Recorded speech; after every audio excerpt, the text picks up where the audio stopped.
Hello, everybody, and welcome to the next episode of Bisportuals, your new favorite sports podcast. I'm Ryan. I'm Cameron. And I'm Kyle. Thank you all for joining us. We have not a true emergency pod, but a little bit of an emergency pod here on Bisportuals. We are not recording at our normal Tuesday evening. It is Monday morning right now because, oh boy. It literally isn't. It's Tuesday morning. It's still Tuesday. I don't usually get up this early, if you can't tell. It's 11 a.m. in your time zone. What's your point? You don't know my life, Cameron. You don't know my fucking life. Still, it is earlier than we normally record because, oh boy, the sports world has gone trade crazy. The NFL, trade rumors, trade requests, flying, massive unexpected trades from the NBA. Nobody knows what's going on. So we're here to make sense of it for you as the preeminent sports professionals and commentators that we are. The industry's been needing more opinions on these, and we're here to give it to you. In fact, we're here to give it to you so quick that we're going to dive right in. The NBA has gone fucking hog wild with trades. Specifically, Jimmy Butler is yet to be traded, but De'Aaron Fox is a Spur, which Cameron predicted. Shout out Cam. Shout out Cam. Well done, Cam. Well done, Cam. However, nobody fucking predicted that Luka Doncic is currently a Los Angeles Laker and Anthony Davis is a Maverick now? What the fuck? So let's go ahead and just dive right into this. Kyle, I'm going to start with you. This Luka AD thing. What the fuck is happening? Truly, there's been a lot of takes on it already, and I'm sure there's going to be more that come out after the recording of this podcast, but truly, no one knows. It is ridiculous. Obviously, there's plenty of reports, there's plenty of things that have come out, and I think the one just reigning true message that I've seen that I kind of somewhat agree with is that something is going on behind the scenes with the Mavericks organization. You know, I wrote it down that it's no conspiracy but a theory. I think we saw, the casino thing. We saw, hey, maybe it just in general, they didn't like Luka's conditioning. There's so many little things that are flying around, but there's something in the water in Dallas that caused this trade to happen. Whether it's on Luka's side, whether it's on the organization side, whether it's both, or neither. And it was just some black magic. Adam Silver stepped in and said, no, Luka cannot be a Maverick anymore. Something is going on that we don't know the full picture of. We probably won't find out for a couple of years. Truly. Like, maybe once Nico Harrison is gone, maybe if, the ownership changes or something starts up again, like, we won't truly know.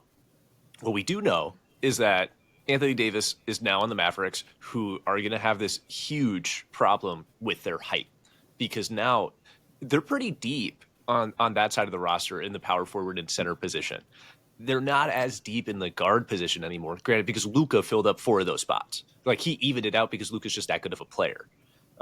So in my eyes, the Mavericks absolutely lost this trade. Before we even get into that part of this conversation, the Mavericks wound up somehow, some way, fucking this up so bad.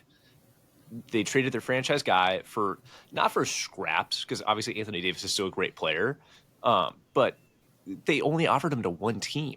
They straight up were just like, hey, Lakers, do you want Luka Doncic? Yes or no? And they're like, of course. And they just took the first package available.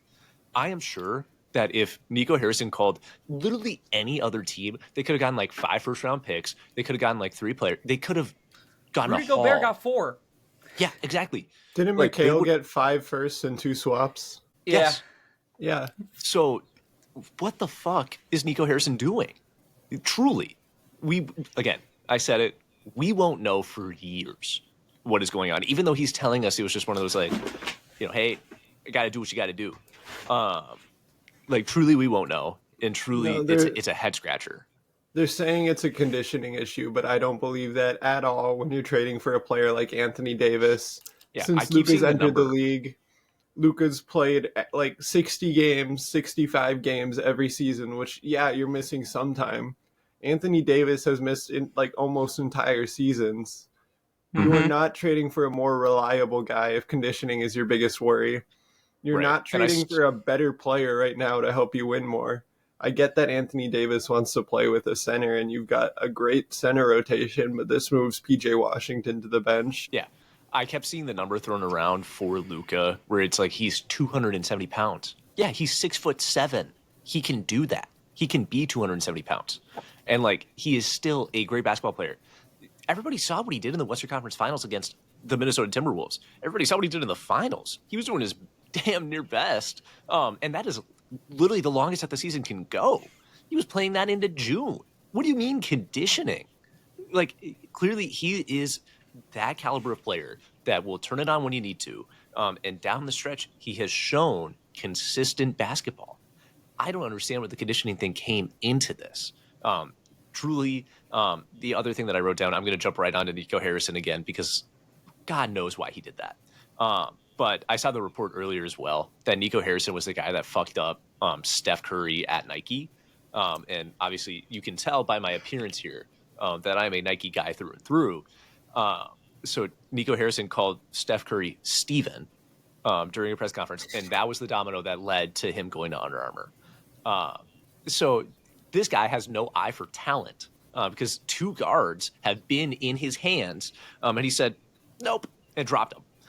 Just what the fuck, Nico Harrison? The other thing, Anthony Davis, like, Luka was a force multiplier in that he was not only, he could give you 30 a night quite consistently, but then he could also elevate everybody else around him. I'm not sure AD is the same kind of force multiplier, and I think it's unfortunate that now these young centers for Dallas are going to have to learn how to play real center in the NBA. You can't all just be Aaron Gordon and sit in the dunker's spot and catch Luka lobs because he's not throwing you lobs anymore. That was, if you remember the Western Conference Final, that was such an integral part of their offense was Luka coming in, drawing the help, and nobody being there to cover the dunker's spot because you had to put, Rudy Gobert had to live in drop coverage because you had to put a body on Luka. Well, I'm guessing pick and roll. Kyrie is going to slide over the one, and Jaden Hardy might be their starting two. So You'll still have Kyrie. Kyrie can still pass. Right. Yeah. He's not Luka Doncic. He's not going to draw the same attention that Luka is. But there's a lot of adjustments that Dallas is going to have to make for this back half of the season to still be in this kind of contending spot that they were in. Granted, I would say the same thing for the Lakers too, because now they don't have this powerful big man up front. They don't have 80, a big man. Yeah, they don't have Hayes any is their starting center. Yeah, and they have Christian Wood on IR. So AD said it literally like 2 weeks ago that the Lakers need a center. That's so reigns true. So the only way that I see the Lakers even making something out of it this year with Luka Doncic is making a trade for a center. I saw something like Miles Turner could be a name that obviously he's been talked about in trades for the past like 5 years that he's been in the league with Indiana.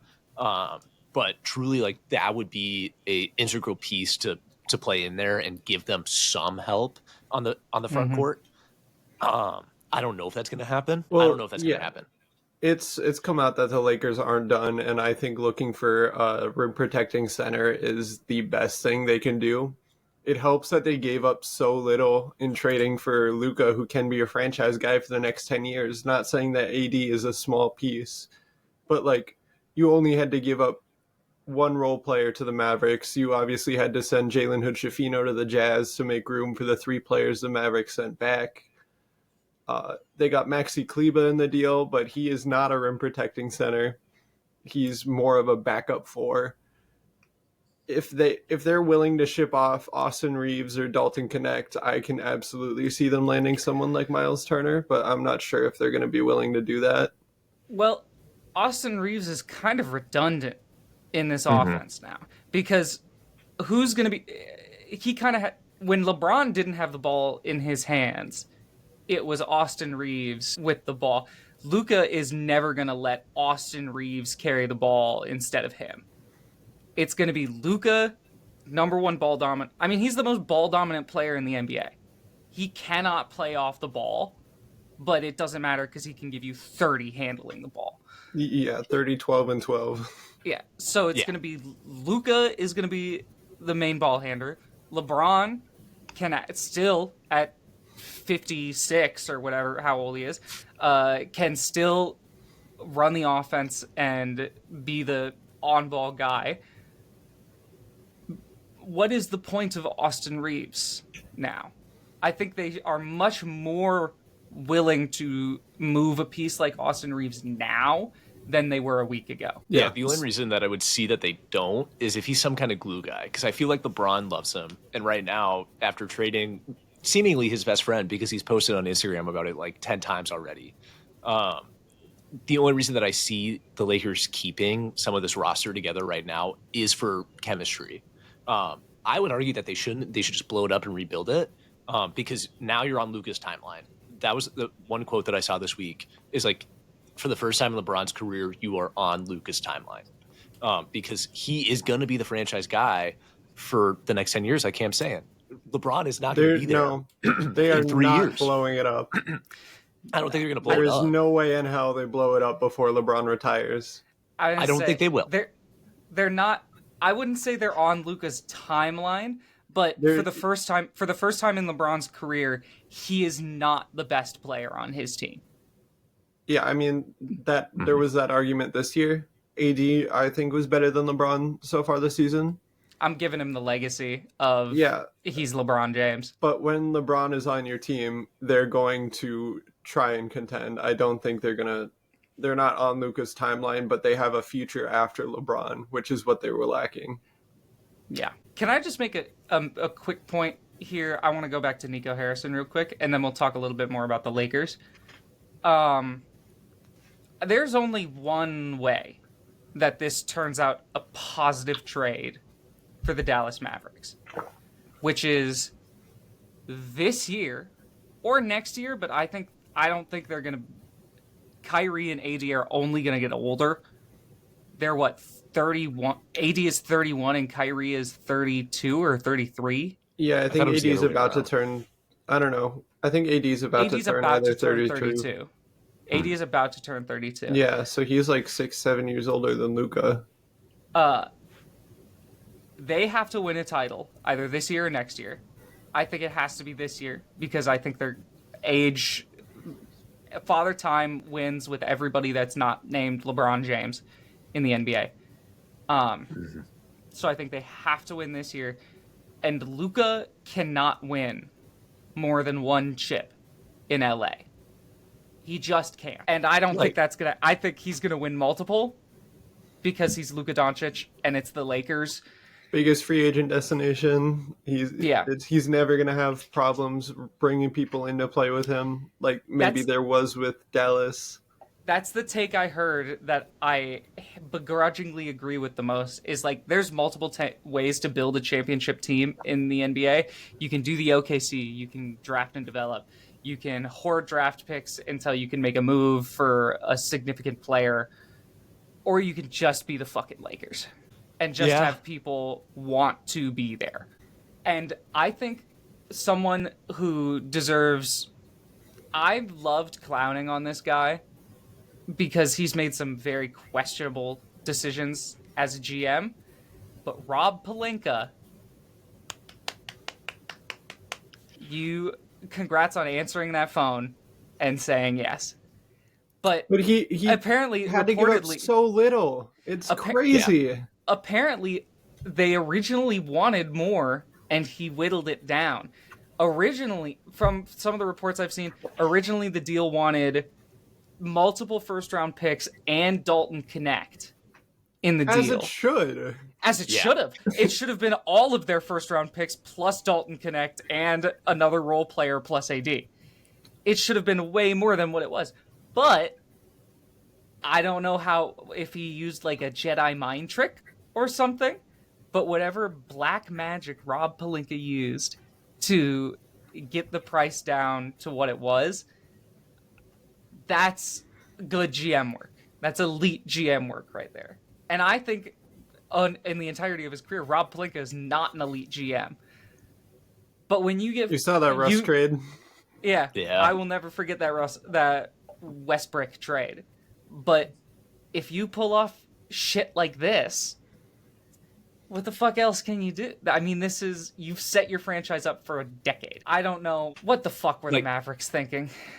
I'm at the point with Nico that this should have been a fireable offense. When the owner It will heard be. that he was No, even Mark attempting Cuban. to do this, Mark Cuban signed off on it. Mark Cuban's not the No. majority owner anymore. yeah, he's Oh. not involved in their basketball operations anymore. It's whatever this new ownership group is. I forget their name right now, but it's like they have too much money. So truly, when the owner that apparently laughed at Nico Harrison when he proposed this to him, that should have been a fuck no. Like, I don't care what we're getting back for Luka. Fuck no. There should have been so many like safety nets in place to not trade your franchise guy of 7 years that would literally just bought a house in Dallas. He just bought a $15 million mansion in Dallas, thinking that he was going to stay there. There again, so many steps in this trade process did not happen. It was just Nico Harrison saying, "He's a Laker now. Sorry, tough.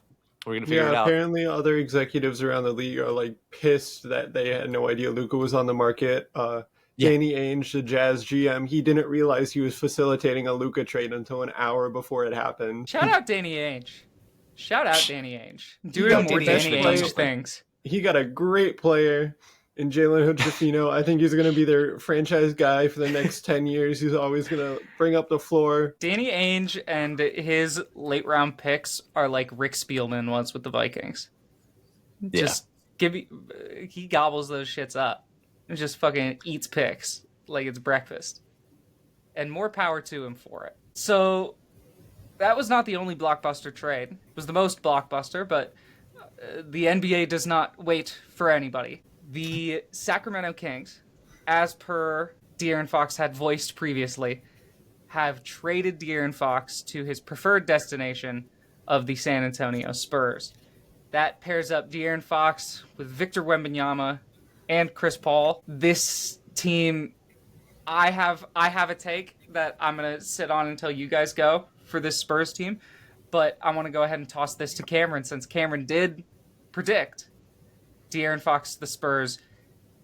It's a real thing now. How are we feeling about it? I mean, the package that I just predicted a 1-for-1 trade and I mocked a trade, and that had the Spurs sending over way more than they actually did. I think the Kings got completely fleeced. This is like a complete. This is so good for the Spurs. They didn't have to give up any of their young guys. They didn't have to give up that Atlanta first-round pick from this year that they've been sitting on. Yeah, they gave up Trey Jones, fucking... Vassell.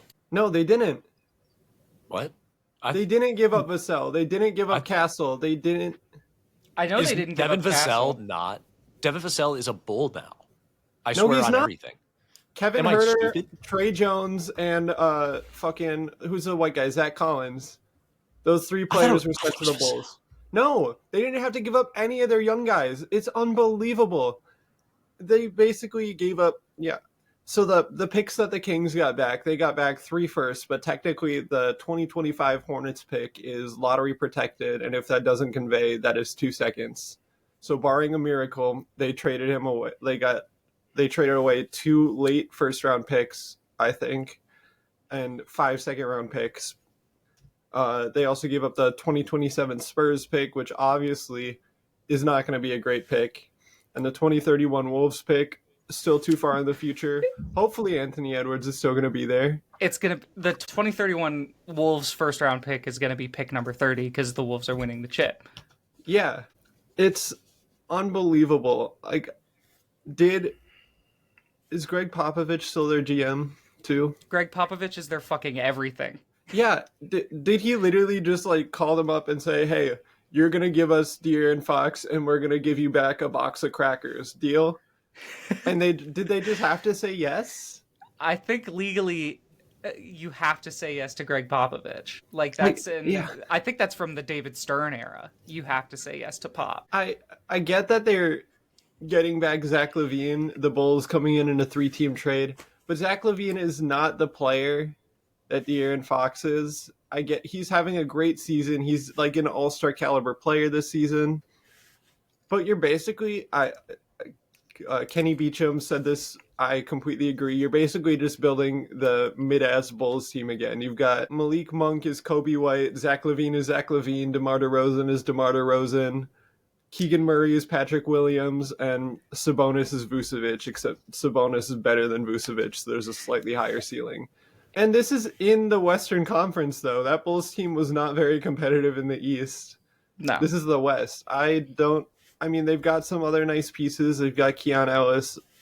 He's a great defender. But what the fuck are you doing, Sacramento? You could have gotten back way more than that. And even more, what the fuck are you doing to the Chicago Bulls? Yes. Yeah. What the How fuck? do you not get a first-round pick for this? They got their own back, but Yeah. that's it. But, like, they should have had that anyway. The Spurs got in a first-round pick for taking in fucking Harrison Barnes from the Kings just a few months ago. The Bulls are giving up the best player on their team, a player who's been trade talks for the past couple of seasons, who they've refused to trade because they can't get picks back for him. Now he's at the highest trade value that he'll ever be under this contract that he's under. And they got back 3 players who do absolutely nothing for them. They got Trey Jones, who's going to sit on their bench. They got Zach Collins, who's going to sit on their bench. And they got Kevin Huerter, who is shooting 28% from 3, if I'm correct. I might need that fact check, but he is not having a good season whatsoever. These players do nothing for the Bulls. They're going to walk when they're free agents. I don't think any of them are going to get re-signed. What are you doing, Chicago? The only thing that I can think of is this is just a pure tank. Like, if it was somehow, a pure tank, they would have gotten picks. Yeah. Yeah, you can't. It's so You can't impossible trade for to players tank. if you're trying to tank. I get there's still moves to be done. I think Vucevic is going to go. Lonzo Ball could potentially go. But you need fucking picks. Plus, tanking for pick quality as opposed to pick quantity is such a fucking gamble in the NBA. Ask the Wizards or the Pistons. Yeah. Like, the chances, even if you are far and away the worst team in the NBA, there's still no guarantee that you're going to get the number 1 overall pick because of the lottery. Yeah, I mean, I get that it's a great draft class this year and you're getting your own first-round pick back, but get another first-round pick back. Yeah, if the Kings can get 3 first-round picks, 2 plus no, they got 3. Yeah, the Hornets pick. The Hornets pick is lottery protected, and it's going to be 2 seconds. That is not a real first-round pick. Hey, you don't know what LaMelo Ball could pull. Plus, the Kings are about to get a lot worse. The Kings are about to get a lot worse. So there's one team they can jump. But there's no reason the Spurs should be holding on to that Atlanta pick after this trade. And all of their young players. Yeah. I do feel a little bad for Stephon Castle because he said he wanted to be like the franchise point guard, and now he's had to sit behind Chris Paul this year. They signed him after drafting Castle, and now he's going to have to be behind De'Aaron Fox, so he's still going to come off the bench for at least a couple more years. De'Aaron Fox said he wouldn't re-sign in Sacramento, but he wanted to come to San Antonio. He probably would have signed with them in free agency in a year and a half anyway. So I would imagine he's going to stick around longer than his current contract. That's kind of where my head is, like, or I guess just in general, I'm confused.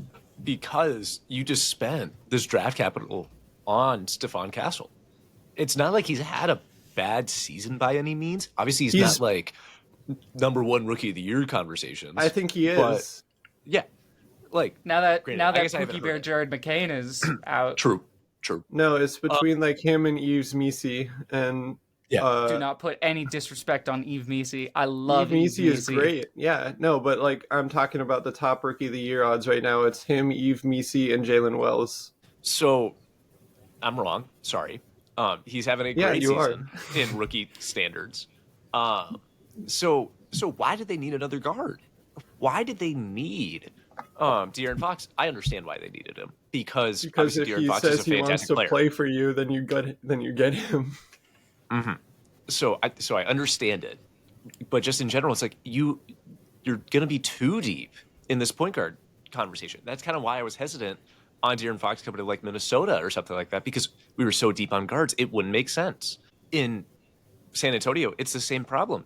You obviously you want Castle to be this future guy, but you literally just increase the window of your future by getting De'Aaron Fox. So are they planning something else? Is San Antonio going to try and go for another big player with Stephon Castle in that Atlanta first? They could get someone for that. They could get a immediate role player that they could plug in, or not like a role player, but like an immediate like mid-tier star to plug into the starting lineup, and all of a sudden they're championship contenders. So maybe that's something of like, hey, we want to, again, we're stockpiling something else. We just can't sacrifice them at this very moment. And then later down the line, there's going to be some other trade.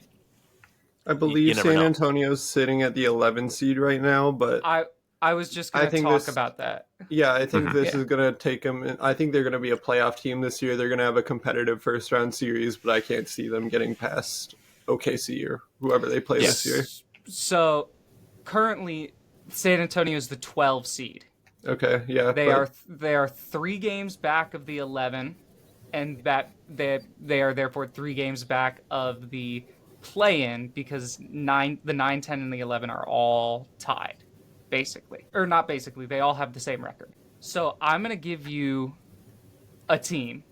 I want you to tell me if the San Antonio Spurs are now better than this team. I'm going to immediately... We'll get there, but I'm going to start... The Phoenix Suns are at the 10 seed. Are the Spurs now better than the Phoenix Suns? I can see it. I can see it. Just because the way that the Suns season has been going, like obviously, again, the West is so competitive, and the Suns aren't a bad team by any means. They've been a lot better as of recent. Yes. I don't see them sticking with this good run that they're on through the rest of the season and getting them into the playoffs. Whereas I think now that the Spurs are going to be a little bit more consistent, I could see them being better. Maybe not right this exact moment, but if we come and visit this conversation again at the end of the season, then I feel like the take is going to be, yes, the Spurs are better. I think in a 7-game series right now, I would take the Suns, but I think the Spurs are probably going to end with the better regular season record. So the Kings have just gotten significantly worse. Nobody's really talking about the Kings. They're going to fall out of the playoffs. Mavericks are sitting at the 8. Do we think the Mavericks this year, with Kyrie and AD, are we willing to take the Spurs with Fox and Wemby over this Mavericks team? I'm still taking Dallas. They're deep as fuck. I'm going to take Dallas. I think the Spurs still need a couple more years for their guys to get a little bit of playoff experience. They've got a really young roster. That's where I was at. It's like the only like playoff experience is Chris Paul on that Spurs team, and no offense to Chris Paul, who has some of the most playoff experience in the league. It's Chris Paul. He's 0 rings. One of the highest. He's one of the highest IQ players in the NBA still. Yeah. But also, he's just one guy on a 15-man roster. So I agree with Cam. They're too young. I can They're see too them young. having a competitive first round series, but not making it past the first round this year. So that would put them firmly in the play-in conversation. Yeah. Sitting around the 9 or 10 seed, probably. Again, at this current moment, I do see them making it there. If they find some other trade and they get some other star that can elevate them past that, then I could, again, that's where my take was kind of going, was like, I feel like there's still 1 or 2 more moves that this Spurs team can make to truly firmly put them into a deep playoff conversation, or even, above that. I think, and this is just my take. I could absolutely see this Spurs team not making the play-in and making the playoffs proper and being a 6 seed or a 5 seed. Here's why. Oh, I think the top 3 seeds are probably firmly locked in OKC, Houston, and Memphis. Yes. I think the Lakers are going to be a top 6 seed. They're already sitting at the 6 seed. They're sitting at the 5. Okay. I think think Clippers. Yes, because here's what I think. Here's how I think it could break down for this to fall their way. I don't think the Suns can keep up milking just Kevin Durant for the entirety of the season. And he's on the trade block. and he's on the trade block. He could be a We'll talk Wizard. about that. Yeah, they're now saying that According to Jimmy Butler said that he would go to any team except for Memphis, but now he's saying it's like Phoenix and just Phoenix. Yeah. So We'll get into that after this take. But the Kings are going to fall out of the playoffs. I don't believe in this Dallas team post-trade. I think it makes not just the team worse. I think it makes each individual player worse because they are not around Luka. So I think they fall to maybe the 10 or the 9. The Wolves, they're a play-in team this year. That's just how it is. Julius Randle is a basketball terrorist, but he's not going to be off the team. The Clippers, I don't know how to feel about the Clippers still, in all honesty, because their record says they are an above-average team in the West. But history tells us that they're still the Clippers. yeah, The eye but James test Harden, shows us that James they're still the Harden is Clippers. overperforming. Norman Powell is overperforming, at least compared to preseason expectations. Kawhi's Exactly. only been back for a bit, but he's still doing pretty good. Like I think They this are has a overperforming. solid starting team, but they don't really have the depth to scare me at all. They are overperforming, and James Harden is so old, I don't know if he can continue to overperform. This Clippers team screams to me 7 seed, make the playoffs, and lose in the first round. Because it's the Clippers. It's Especially how it shakes out institutional. right now. I Yeah. would say if it shakes out how it is right now, because I think, is Houston still in the 2 or is it Memphis now? Houston's Memphis too. is the 2. Yeah. Oh, they moved. Memphis Okay. is the 2. Memphis Regardless, is the 2. My bad, gang. obviously the Thunder are going to be the number 1 seed. Like at this point in the year, it seems pretty locked down. But between the Rockets or the Grizzlies, the Clippers just cannot match up to either of those teams right now. I agree. And then my final take, because I think Denver's going to hold on to the 4 seed, because Nikola Jokic is Nikola Jokic. But I think for this year, this Lakers team just got worse. For this year, simply because they now play negative defense. Yeah. They play no like they had at least some defensive presence with Anthony Davis on the team. They're gonna have to score 130 points a game to win games. Yeah, I still think they're going to make another trade. If they do, And I think they can score change. 130 points a game. They're just going to let I the other think- team score 140. Yeah, they're gonna have to. So I think Lakers could fall to the 6. I think in a 7-game series, I would take the Lakers, but if it's 1 game, I think the Spurs are scary.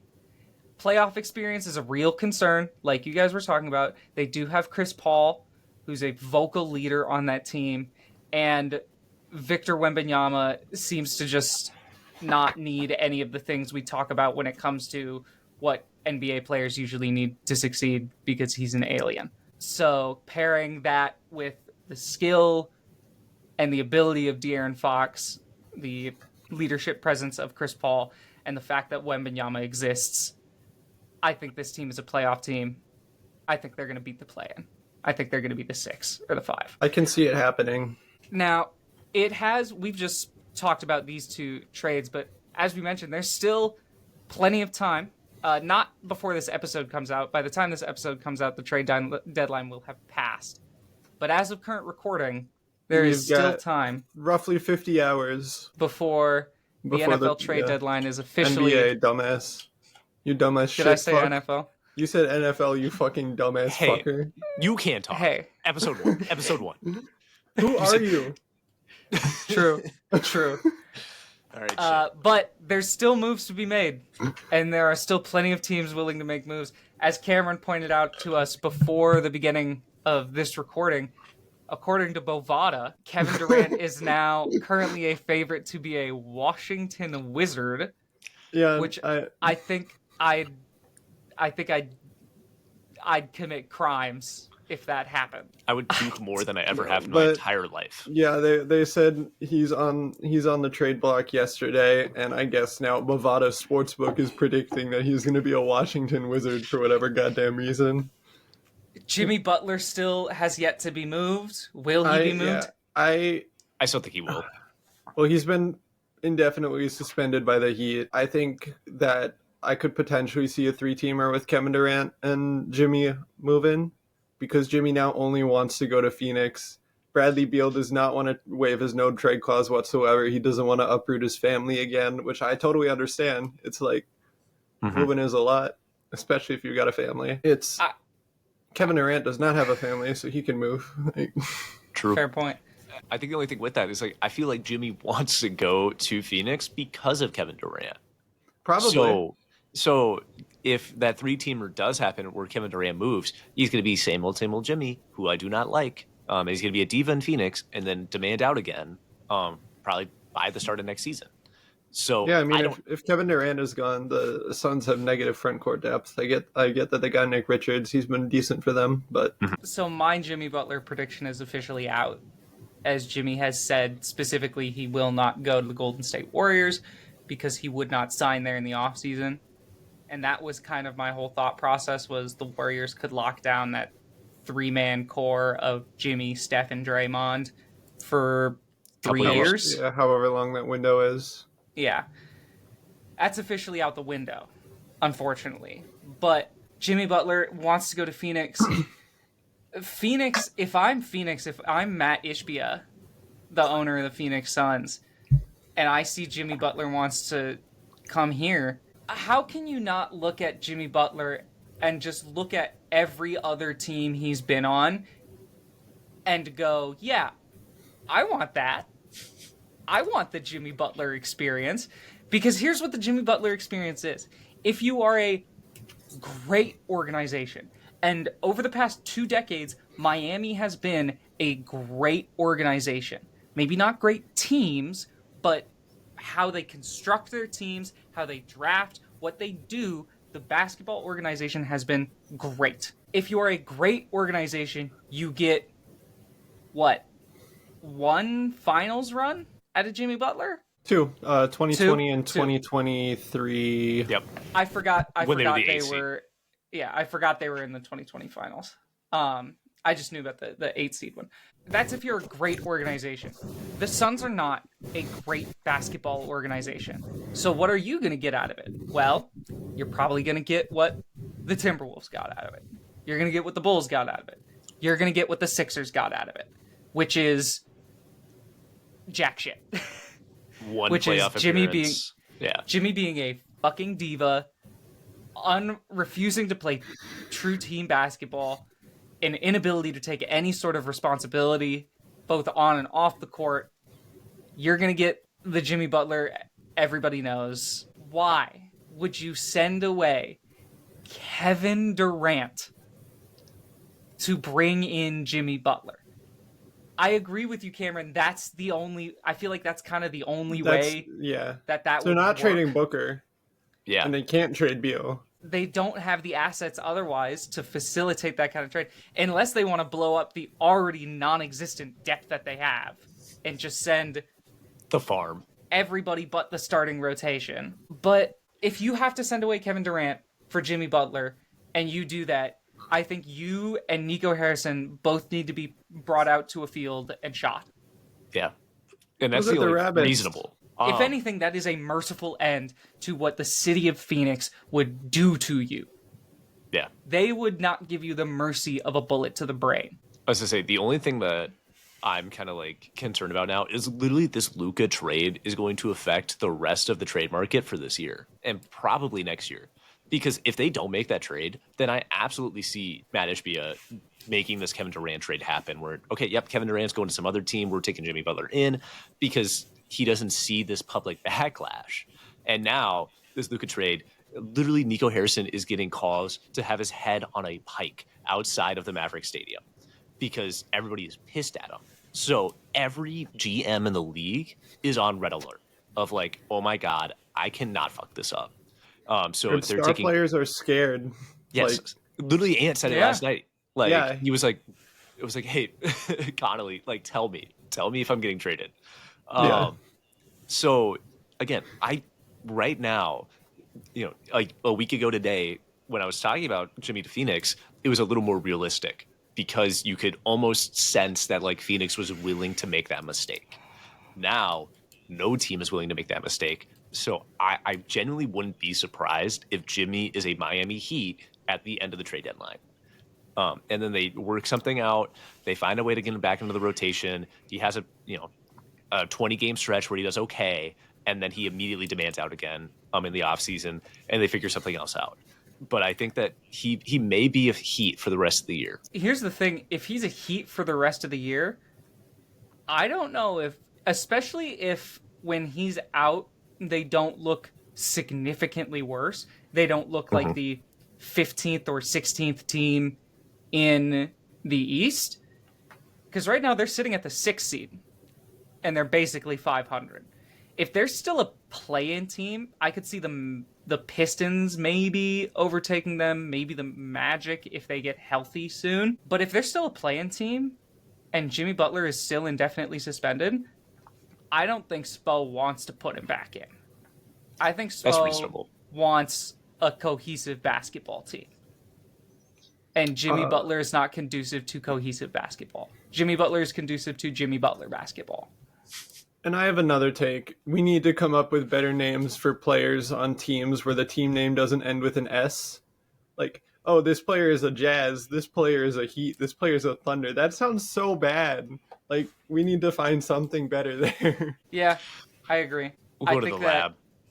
Yeah, we'll get in the lab on that. Like, a Jazz player could be like a Jizzer or something. Jizz music. What you know about... Did you see... Congrats on Jalen Hood-Schifino on being a Jizzer. On being the most recent Jizzer in the NBA.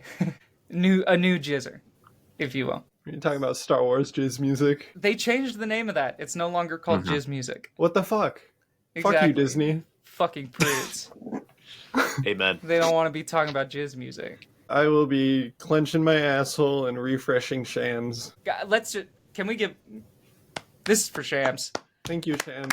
Thank you, Shams. Thank you for your service. I saw doing Woj's job. I was going to say, Woj is looking at his burner phone like the Green Goblin mask right now. Just after this just ridiculous setup. He wants to get back in. He wants back in. He's like, the glory it could have been. Well, that's because there is no Woj. There's no one to counter-check it, so everyone thought Shams got hacked. Yeah. Because there was no, like, combo of Shams and Woj breaking something. Mm-hmm. Shams is at ESPN, so he's the new Woj now. Who's the next Shams? Who's it going to be? It's going to be Cameron Gertensen. Maybe. Are you going to sign a deal with The Athletic? Follow me on x.com. Yes. It's Twitter. Sorry. It's either x.com or x the everything app. It's x or the Twitter. everything app. I will only call it X if the complete sentence is X the everything app. It is x the everything app. I kind of like saying x.com too. I can't get behind that. Let's go ahead. Let's move on from the NBA. Let's head over to the NFL. We've been doing this. This is now our 6th episode, and I think we've had plenty of great discussion about the NBA, but it's quiz time. I got to make sure you guys have been keeping up on your NFL acumen, and you've been studying up. You've been hitting the books. It's time for an NFL pop quiz. I didn't know there was a textbook for this class. It's time for the NFL pop quiz. So if you can go ahead, get your pencils and paper ready. I do have my paper ready. Here's a drawing of... Here's a drawing of Brian Griffin I did in class yesterday from memory. What do you guys think? His eyes are so forward. Why is he so forward? Ryan describes me this way, but it literally looks like he got hit with a bread pan as a baby. I don't know. I describe you that way? Yes, that was in high school. I did. I do not currently. If you guys don't like my art, you guys can just say so. It's fine. Look, I was going somewhere totally different. I was going to shout out how my pen matches my hat, and then you bring in Brian Griffin. Quadeca who? Cameron Gertensen. Yeah. Oh man! You should bring that to the airport. My artwork. Bring that to the airport. I will. I'm actually. We have a. I'm going on a trip, and we have a layover in Dallas. So I wonder how much they're selling Luka jerseys for. Over under $5. You could trade the picture. You could trade that picture for a Luka Doncic Mavs jersey. They'd still somehow pay you to take the Luka jersey. All right. So here's how this pop quiz is going to work. I've got 10 questions here. We're going to go through question by question. I'm not going to give you the answers until the end of the quiz. There are 6 multiple choice questions, and there are 4 fill in the blank questions. We will begin. The first question of the NFL Pop Quiz.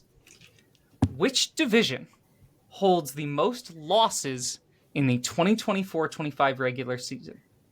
Is it the AFC South, the AFC East, the NFC South, or the NFC East? Moving on to question 2.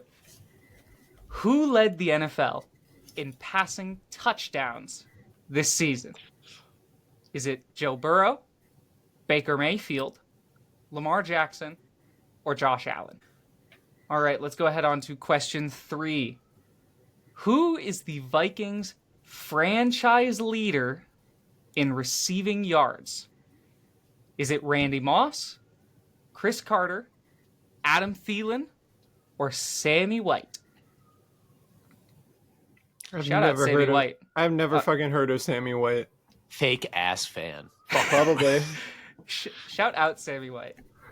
Dog. I had another name I was going to throw on here, but I didn't want to have 2 Carters on this list. Vince Carter? Yes. Toronto Yes. Raptors legend.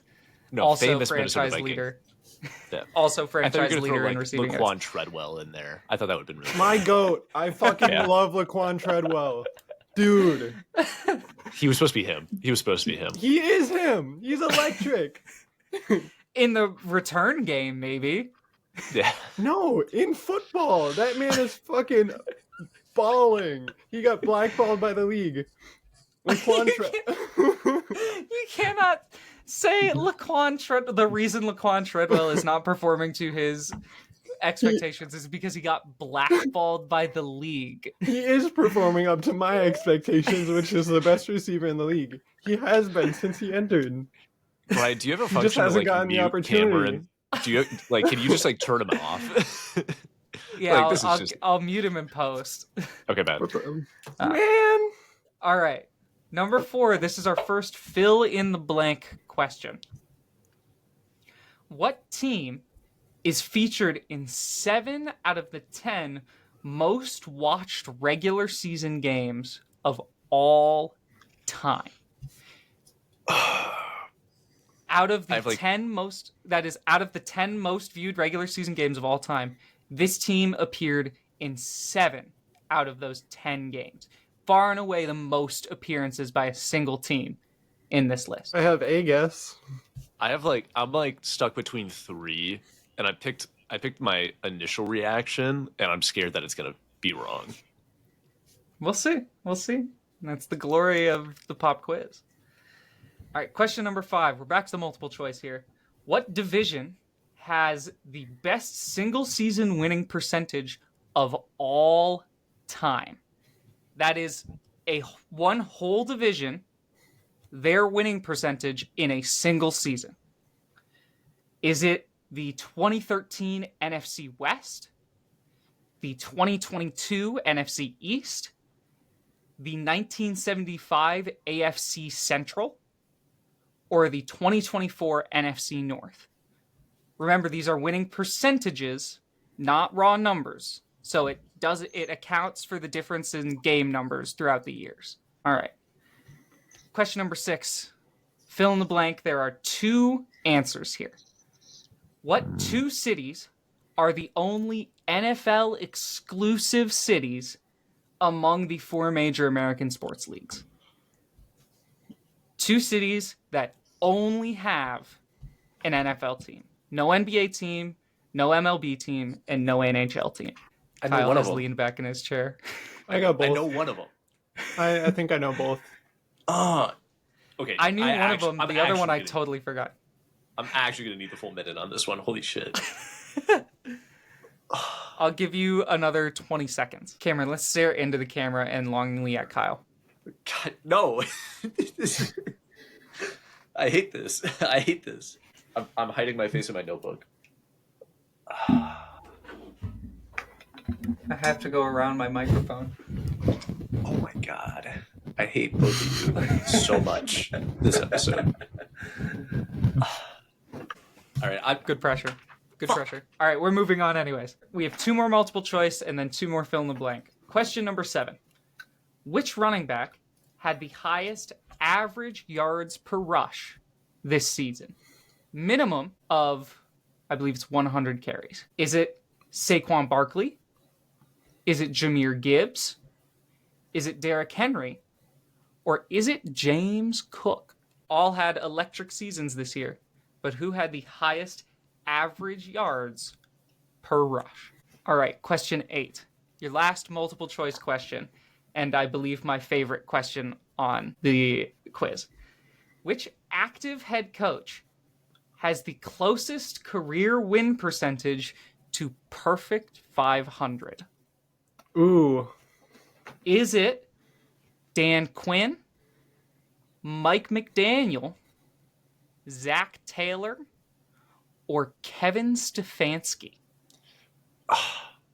The initial answer that I thought of in my head is not one of those options, so I'm sad. Because I thought it was going to be Mike Tomlin, just because he always gets above it, but he's like always like right there. He's always right there. Mike Tomlin is like a 60% win percentage.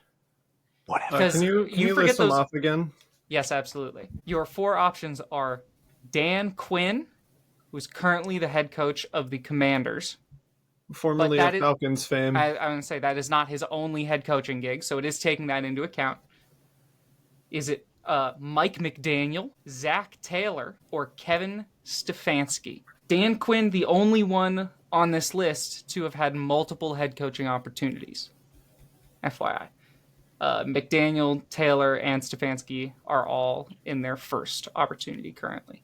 2 more questions. Both should be equally easy. These are fill in the blank, so I will give you no answers. What coach currently holds the NFL record for most wins of all time? Active or? Nope. Oh. Of all coaches. All coaches. And finally, what do all of these teams have in common? The Green Bay Packers, the New Orleans Saints, and the Philadelphia Eagles. Once you have your answers written down, let me know, and we will go through them together as a class. All right, I am done. All right. Mm-hmm. So let's head back to the top. I'm trusting you to grade yourselves on these. All right. So let me know. So question number 1, which division holds the most losses in the 2024-25 regular season? Cameron? I said the AFC South. I said the NFC South. So this one was a surprisingly close competition. The NFC East had 32 losses. The AFC East had 38. The AFC South had 43 losses. The NFC South only had 40. Fuck! So I got it right. Yay! It is the AFC South. I knew it was one of the Souths.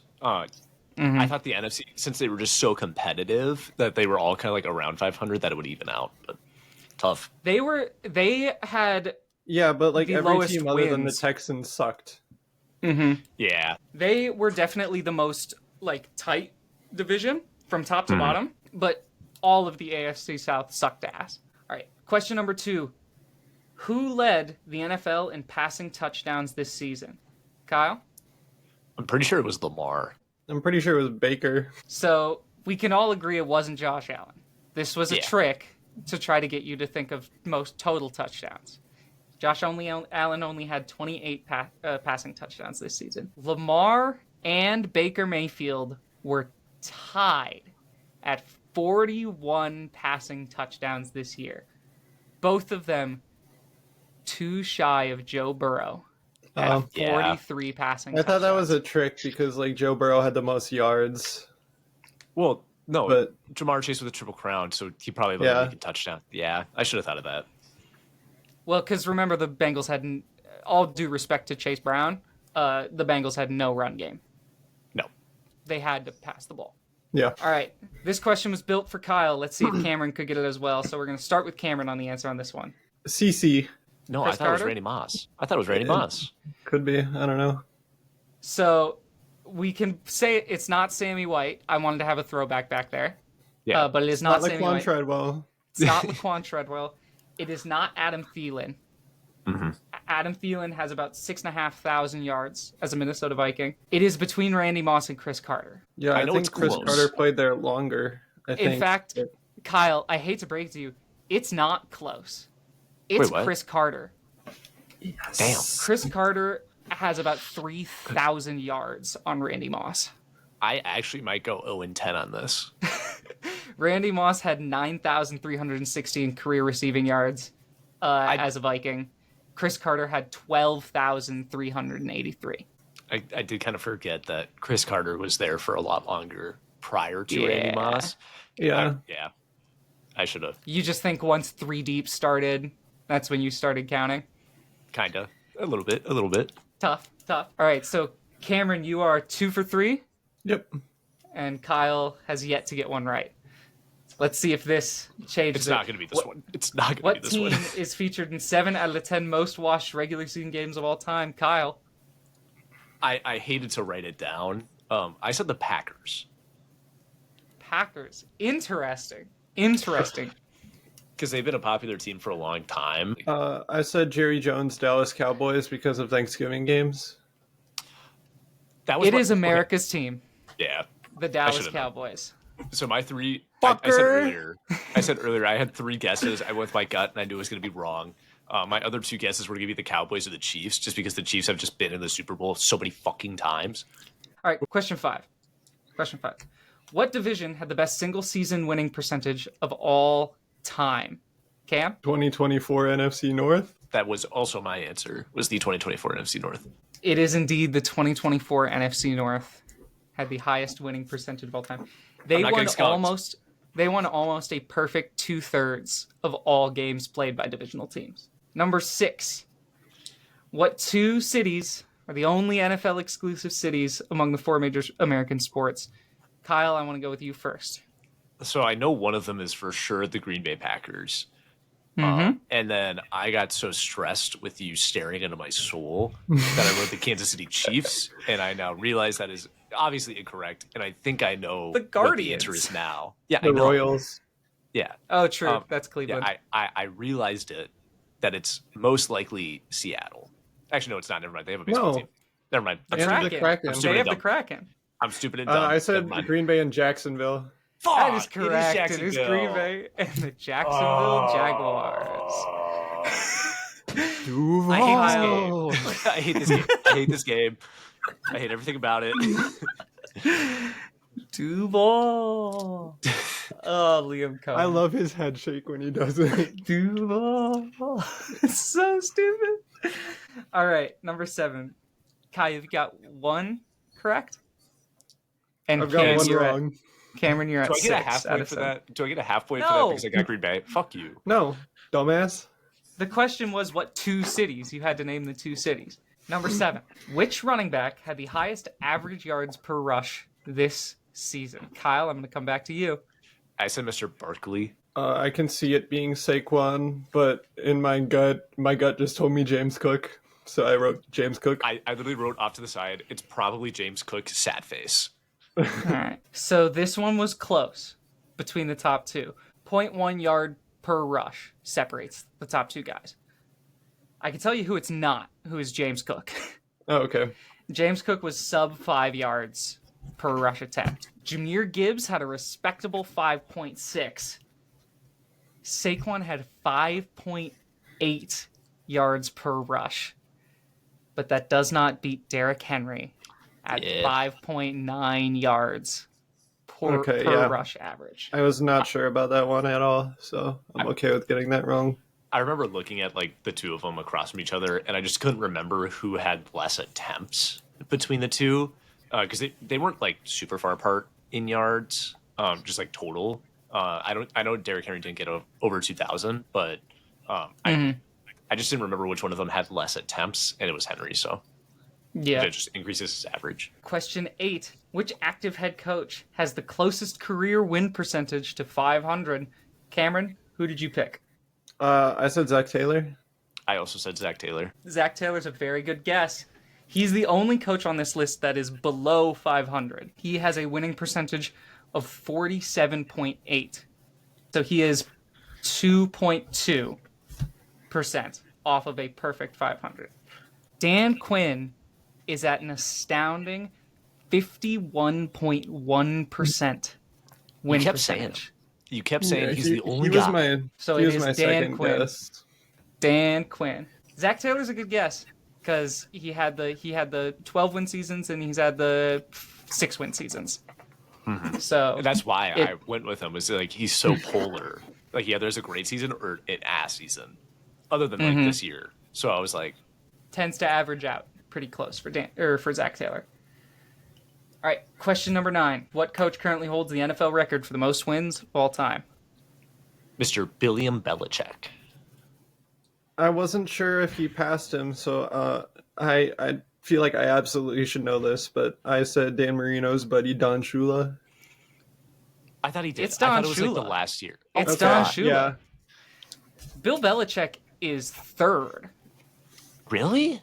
Yeah, he's chasing Hallis. Damn. The George Hallis Chicago Bears. Nobody has touched Dan Marino's buddy. Dan and Tripsy Marino's buddy as well.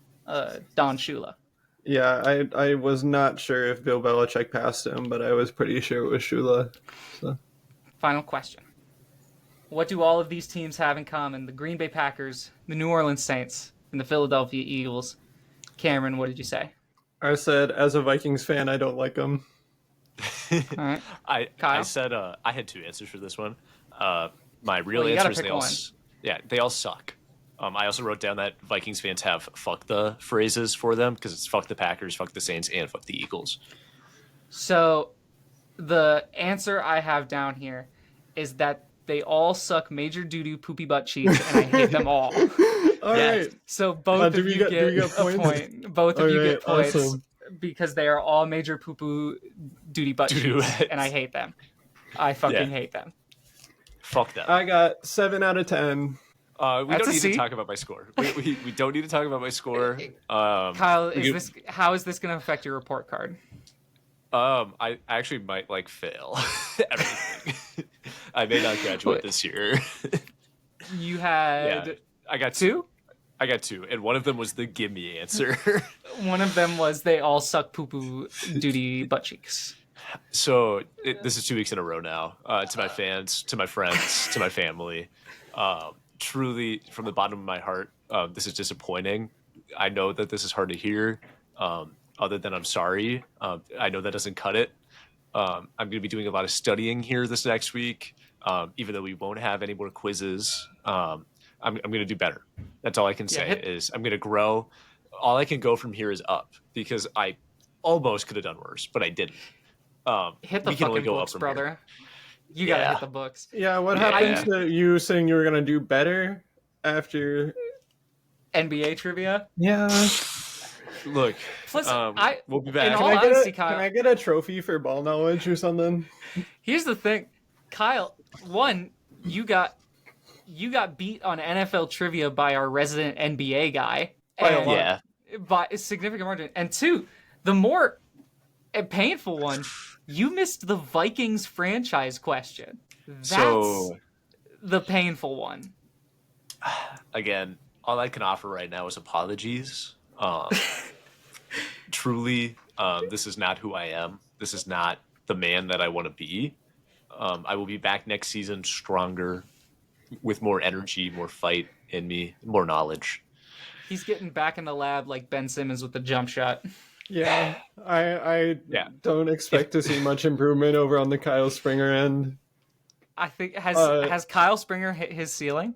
Can we terminate his contract? I think we're locked in for the season. It's past the podcast trade deadline.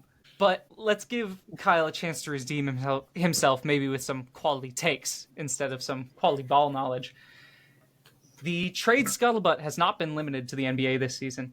In fact, just recently, over the last couple of days, 2 major NFL players are now officially on the trade block in defensive end for the Cleveland Browns and future first ballot Hall of Famer Myles Garrett. And now Cooper Kupp, star wide receiver for the Los Angeles Rams, is also likely to be on the move. So I want to start with Myles Garrett because he announced his trade request first. He said specifically the goal was never Cleveland to Canton, directly opposing what Browns GM Joe Barry said. So, Cameron, I want to toss this to you first. Myles Garrett, what do you make of this whole trade request? And I want to hear where you would like to see Myles Garrett go. That was the most formal trade request I've ever seen. It was like a goodbye letter and a trade request in one. And I know the Browns GM is saying that they're not going to trade him. I think they'd be stupid not to, because otherwise he's just going to hold out. And like, what the fuck are you doing? I think they would really benefit from trading him for another top pick in this year's draft, which they can absolutely get for him.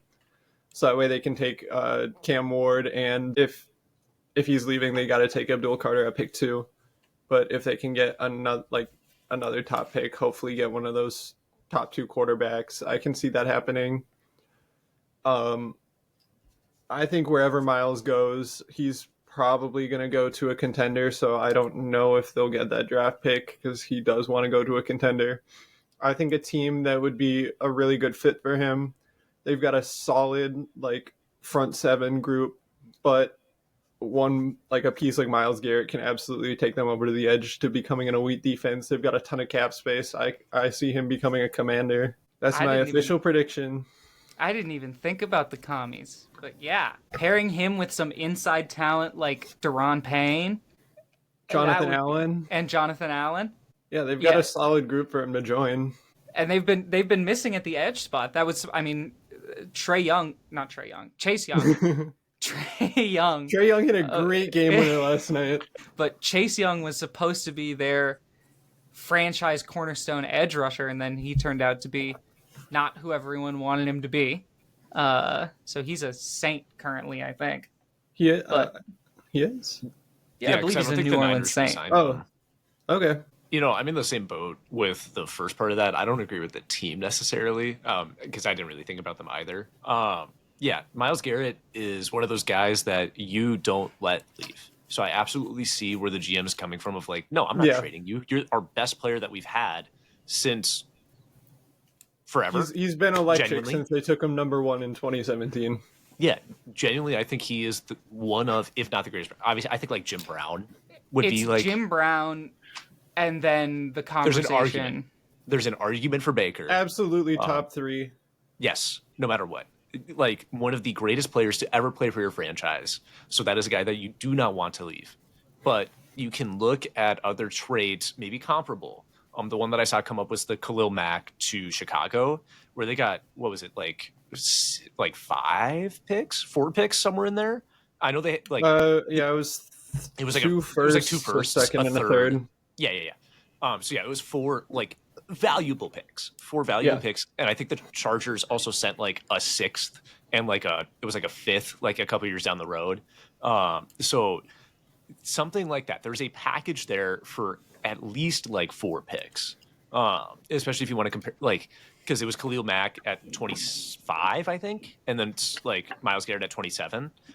So comparable guys. Myles Garrett is obviously a better player, and he's going to be a better player than Khalil Mack was. So there's going to be some really deep package. So obviously I'm a Minnesota homer, and I would love to see him on the Vikings because we have the cap space right now to sign a guy like that, especially if we don't give Darnold any money. Because then we'd have like $60 million in cap space, which would still allow us to sign him and get some pay raise. Yes, I know. I want Cam it's not realistic. I want Cam Bynum back so bad. Yes, I said it in other discussions around Myles Garrett that like there's too many other key guys on the Vikings to retain before we can go and get someone like that. So I understand where like that won't work. But I didn't do a lot of research on the Myles Garrett trade situation because I didn't think it was going to happen. But there's going to be a team out there with a butt ton of picks that they don't know what to do with, so they're going to give that haul to the Browns. I just don't think it's going to be a contender. That's the problem. So it's going to be some team like the Titans. It's going to be some team like Jacksonville with a stockpile of Drake capital and maybe a ton of Drake capital. Money. Shut up. Drake capital? That's Toronto. Drake's capital. Whatever. You know what I meant. Of draft new capital album, as Drake, they could trade. February 14th. Some sexy songs. Still not going to listen to it. No. So I'm gonna make fun of it. it's going to be a team like that where Miles Garrett is not going to be happy. He's going to play out the rest of his contract because he kind of has to, and then he's going to fucking sign with the Chiefs. I just know it's going to happen because the Chiefs get everybody that they want. They're going to sign Miles Garrett to some team-friendly deal, and they're going to win the championship, and it's going to suck, and I'm going to hate it. That's how I see this going. Is he's going to get traded to some mid-tier, shitty team with a ton of draft picks, and then he's going to play. He's going to ball out. And obviously he's going to want money, but he's also going to want a ring. So he's going to go to a team with a ring to boost his resume. Here's the thing. Myles Garrett made it specifically clear he wants to go to a contender. That's the whole point of this. Yes. Mm-hmm. The Browns want some kind of return.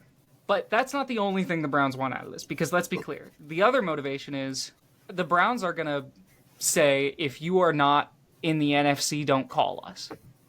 Mm-hmm. Because they do not want to play Myles Garrett in any game, at maximum one game every 4 years, which would be the other conference.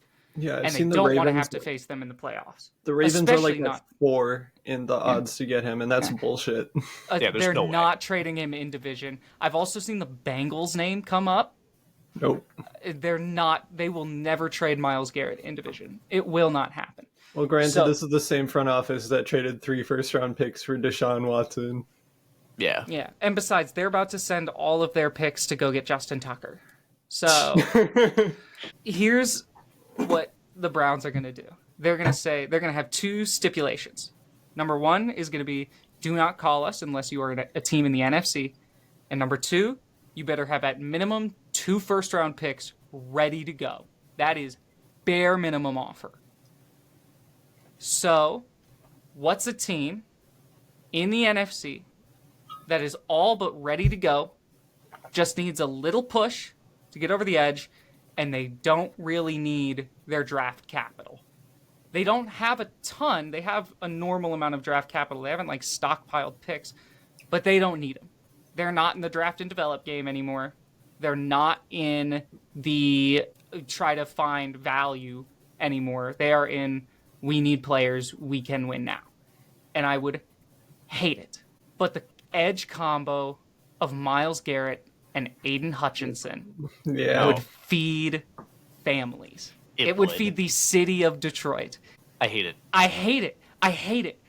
But that would be so fun to watch, though. That would be one of the most electric offenses or defenses outside of the second down Minnesota Vikings when it's just mug the A-gap 9 on the line. I love that kind of defense. I love defenses where the whole thing is we are going to pin our ears back and we are going to put you in the fucking ground. Myles Garrett and Aiden Hutchinson, I don't even care who their interior D linemen are. I think it's Aleem McNeil right now. Mm-hmm. I don't remember who their interior D linemen are on Detroit right now. It doesn't matter. You have to put both tackles and both guards on the outside guy, and you're just going to have your center try to either handle a 400-pound nose tackle or 2 interior D linemen. I don't remember if they run a 3-4 or a 4-3 scheme in Detroit. I think it's a 3-4. But nobody really runs one system anymore anyways, except Ed Donatel, who's a bum and Mike Tomlin. Yeah. And Mike Tomlin. Fair point. Mike Tomlin's run the same defense since 2012. He started. Since fucking Vietnam. Yeah. But, and I said, I hate it. But I think if he wants to win a ring, he will be a Detroit Lion. I think the only thing that would prevent that is the Browns are maybe going to overstep in the negotiations and say, well, just send us Aiden. Because that's going to be a young guy. And it's then that way the Browns don't necessarily regress on the defense side. And so then the Lions are going to be offended and they're going to be like, no, fuck you. And then trade talks are going to stall and fall apart. That's the only way that I see the conversation going is knowing the Browns, they're going to overstep and then they're going to ruin the trade talk. And then eventually it's going to be, well, we have no other good suitor. So, hey, Detroit, do you want to just give us a first? So it's going to be a weird situation, I would say, if Detroit ends up in the conversation. But player from the NFC that the Rams are probably going to try to send to the AFC, Cooper Kupp. This is still fresh, relatively fresh. I have not had a lot of time to look into where I want to send Cooper Cup. Of course, I opened X the Everything app, and it was all of my feed was Cooper Cup is a Minnesota Viking. Cooper Cup is a Minnesota Viking. And Yeah. I'm like, no, he is not. I would He will love not the be a Minnesota reunion. Viking. I would love the reunion with Kevin O'Connell. There's no feasible way to make it happen for us because we truly have no capital for drafts. No. And that's what the Rams are going to be looking for with Cooper Cup. I think just a team that kind of popped into my mind was like the Bills because they really do need a wide receiver. That's my prediction. Yeah. AFC team, they need a wide receiver. You saw how electric Josh Allen was with an elite wide receiver in Diggs. I know like Cup isn't the player that he used to be, but he's still better than anyone the Bills have right now in that wide receiver room. Hey, you watch your tongue when talking about Amari Cooper. Amari Cooper hasn't done shit since he got there. Amari Cooper hasn't done shit since he left Dallas. Yeah. But he was electric in Dallas. I mean, He was just to his decent for credit, the Browns. I was going to say, to his credit, he was a Cleveland Brown, which just automatically nullifies any career accolade. Yeah, he was playing behind Kadarius Toney, so yeah, but Jerry Jeudy had a great season as a Brown. yeah. You telling me you couldn't outperform Jerry Jeudy? There's a reason Jeudy was taken above CeeDee Lamb and Justin Jefferson. Yeah, It was a bad mistakes. reason. Mistakes. That's why. It's definitely a reason. Cameron, you're saying to the Bills. Kyle, are you also feeling? That's just the one that makes the most sense, unless something comes out here soon, because obviously this is brand new, like you're saying. There may be some like update, and oh my gosh, the Jacksonville Jaguars are going to trade for Cooper Cup. Like again, it's going to be teams like that where stop it. It's going to be a team with either, I would say, above average quarterback, just as a baseline, with maybe some needs in the wide receiver room. That's going to be willing to maybe give up one of their mediocre wide receivers back and some draft picks. So that the Rams aren't necessarily like jibbed out of a good player and it's just the Puka Nacua show, which I think is how it's going to end up. But I think an ideal package for the Rams is getting a wide receiver back and a couple picks. I want to throw some team names out there that fit that description, where I could see him ending up. Duval, Jacksonville.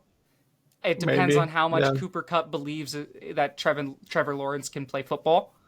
For a whole season. But they have, if Trevor Lawrence is the guy, they have the guy.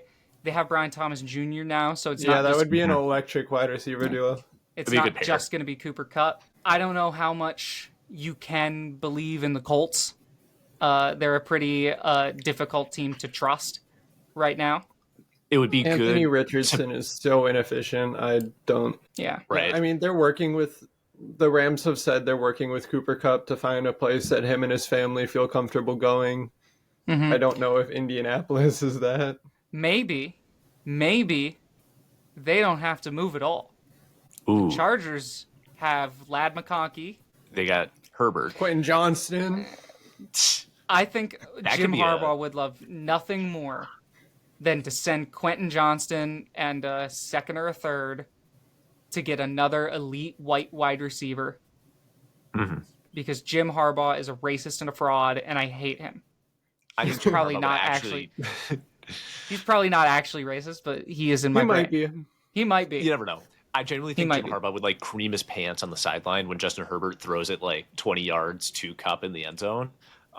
So I can absolutely see them making that trade.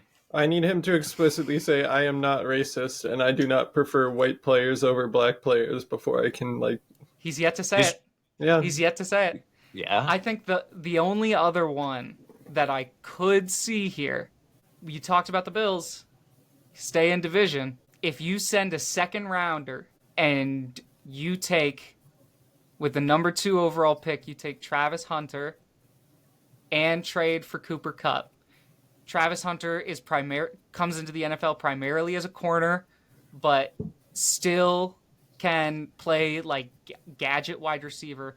But now you have an elite gadget threat plus Cooper Kupp to help Drake May develop into the quarterback that he can be.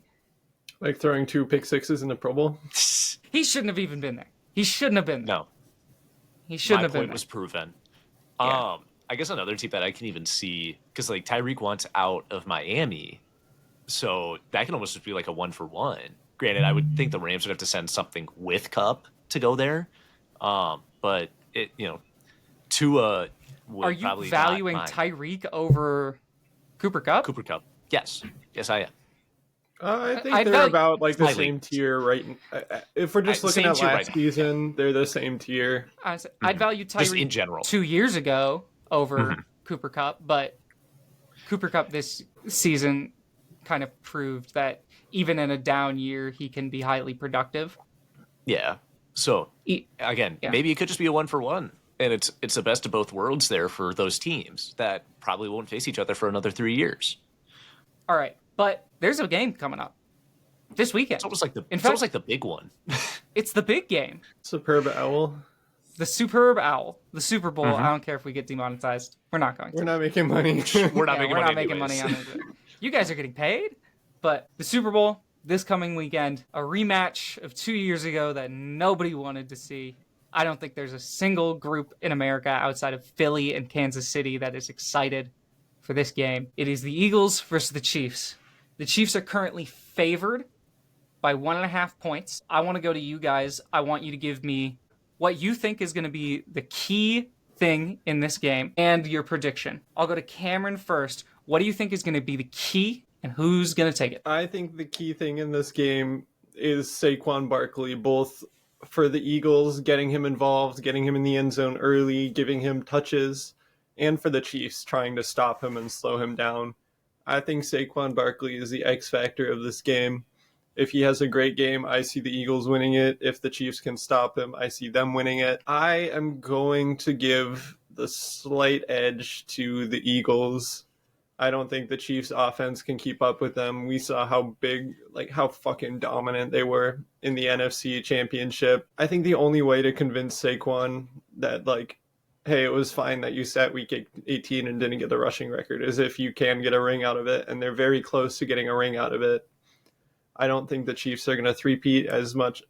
I know people don't want to see that. I think it would be cool to see the first ever NFL three-peat just in the history books, but I'm giving a slight edge to the Eagles. I think they're just more dynamic, more deep. I get that Nick Sirianni, I don't trust Nick Sirianni as a coach at all, and I do trust Andy Reid a lot. But I think if we're just looking at talent on the field and how they've been playing over these playoffs, I'm giving it to the Eagles. I don't think it's going to be a blowout, but yeah. I think that this is going to be a lot better of a Super Bowl than it was 2 years ago when the Eagles just forgot how to play football. My key thing, I wrote one for each team, was the Eagles, and I like bold underlined stars around it. They need to be perfect. They cannot make genuinely like any mistake. They need to start perfect and they need to end perfect, because the second that they give the Chiefs any opportunity to abuse them or get ahead, the game is over. Unfortunately, that has just been the Chiefs' method the entire year. The second that the other team messes up, they storm ahead of them, and there's no chance for the other team to win. Obviously, the Bills had it in the AFC Championship game, and that's been the tightest game that they've had this year. And I think, like, other than the Ravens game at the start of it, where Isaiah Likely, if he was running a size 12, would have won that game. But they would have had the chance to tie that game.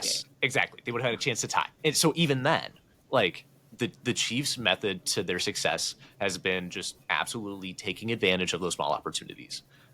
So the Eagles need to be perfect. The way that I see the Chiefs kind of taking advantage of that is they need to stop the run. They need to put everybody on the line. They need to stop Saquon Barkley from being Saquon Barkley. Because if that happens, you're going to force Jalen Hurts, who is kind of injured or just like riddled with injuries this year. He's not had his best season. You're going to force that guy to throw the ball. Granted, A.J. Brown can definitely step up in the playoffs. They have Devontae Smith. They have options. Well, So he's it's too not busy. They opened up the New Orleans library because Mhm. he's going to be there and he's going to be reading exactly. books And they on the need to read. sideline. Yeah. So again, it's like you're gonna have to force Jalen Hurts to throw the ball. And that Chiefs secondary is pretty nasty. They do a lot of good work in that secondary. So truly, it's gonna be the Chiefs defense that wins this game for them, and it's gonna be the entire Eagles team that would have to win it for them. I I am in the same boat as Cam. I'm giving a slight edge to the Eagles. Just because the way that they showed up in the NFC Championship game, the way that they showed up in the divisional round, every game of the playoffs has been an Eagles game where Saquon Barkley goes insano mode, just absolutely torches the other team, and then the team doesn't know how to respond to it, and then that opens up the playbook for the Eagles, and they can do more.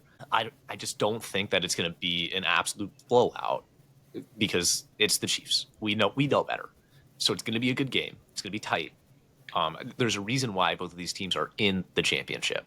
They are two fantastic teams. Mm-hmm. I just think that the Eagles offense has to step up. They have to be perfect, and they will get past the Chiefs defense. That has just been a stalwart, like brick wall for the rest of the league. Quick question. Since their last Super Bowl, how many real games have the Chiefs lost? 1. Yeah. And they haven't lost like any in the playoffs. They're perfect in the playoffs. Mm-hmm. In fact, they've been perfect in the playoffs for 3 years. And it's a villain of the week for Kansas City. I think this is going to be kind of similar to what it is 2 years ago. I think the key here, the key does not lie with Kansas City, because if Kansas City plays Chiefs football, they will win. Yeah. Hands down, no questions asked. They will win if they play their game of football. This comes down to, can Jalen Hurts not fuck it up? They need him. If you remember 2 years ago when he was in the Super Bowl, he played great. He just had 1 or 2 big mistakes. If you remember that fumble that he had, I think it got returned. I think it was a fumble 6. If not, it got taken pretty close and they scored immediately after. All it takes is 1 mistake for this Chiefs team to throttle you. This is the same as what Kyle said. The thing is, I don't believe Jalen Hurts can play a offensively perfect game front to back in this high pressure of a situation. Now, this is not the same Eagles team from 2 years ago. They have a significantly better rushing attack. Saquon Barkley is him. He's going to win Offensive Player of the Year. He should have won MVP. I still believe that. He should win MVP. He's not going to, but he should. But this is not the same Eagles defense from 2 years ago. Their secondary is good. Their pass rush is not anywhere near what it was 2 years ago. Because if you remember, that was the whole thing. That Eagles pass rush from 2 years ago, Fletcher Cox, Hassan Reddick, it was wild. Yeah, but don't sleep on Jalen Carter. He's been good. Look, I think Jalen Carter is great, but this Chiefs interior offensive line, the problem with the Chiefs has been their tackles, not their interior offensive line. Creed Humphrey, Joe Tooney, they've been good. Yeah. The problem is with their tackles. But the Eagles' edge rushers aren't the game wreckers. It's the fact that Jalen Carter is fucking 7'2" and 400 pounds. He's bigger and faster than everybody. But he's probably going to catch doubles most of the game, so it comes down to whether the other people on that defensive line can create. I don't 100% know if they can. And I just have too much experience of seeing the Chiefs do what the Chiefs do in the playoffs, which is win games. I think this is Chiefs by 3 to 4 points. This will be a one-score game. It's the Super Bowl. It's going to be a good game. But if it comes down to who can operate in the most clutch moments, there's only one guy I can pick, and it's Patrick Mahomes. I was going to say, we talk about retrospectives a lot on this podcast, and I believe 2 weeks ago I said if the Chiefs win this game, if the Chiefs win the AFC Championship, they are winning the Super Bowl. It doesn't matter who comes out of the NFC, the Chiefs are going to win. But Josh Allen needed to stop him. He didn't. So now I'm literally living my nightmare scenario where the Chiefs are in the Super Bowl. So, I can appreciate a three-peat. I think that's going to be a really cool thing. I hate to see it go to the Chiefs. I wish it was a more fun franchise and maybe someone that I don't hate as much as Patrick Mahomes. But we have to give credit where it's due, where the Chiefs are that damn good. That's why parity in the NBA is fun. Yeah, what, 5 different champions in 5 straight years? Yeah. God bless the NBA. All right, it's time once again for the one, the only, Cameron Gertensen with his album of the week. Go ahead, Cameron. What do you got for us this week? The Grammys were 2 days ago, and I'm going to be talking about my personal biggest Grammy snub, at least of the nominees. There were some albums that I love that should have gotten nominated that didn't. But of the nominees, this was my biggest snub. This artist was asked in an interview about how she feels that bisexual men love her music. We are on the Bisportuals podcast. Her response was, I don't care. She's still my goat. Clairo, Charm, absolutely snubbed. One of the best albums of the year. I love this album so much. I love all of her music. Her last album, 2021 Sling, she worked primarily with Jack Antonoff. She dropped him, cut out the cancer. Fuck you, Jack. Bye-bye. Go jack yourself off. And she worked with Leon Michaels on this one. The production is absolutely gorgeous. Some of her most fun songwriting. I was going to say the word charming. That's the name of the album. And it is a really charming album. I can see why it was called that. But just this collection of songs is so great. The production is so beautiful. There is no way St. Vincent should have won Best Alternative Album over Charm. I will die on that hill.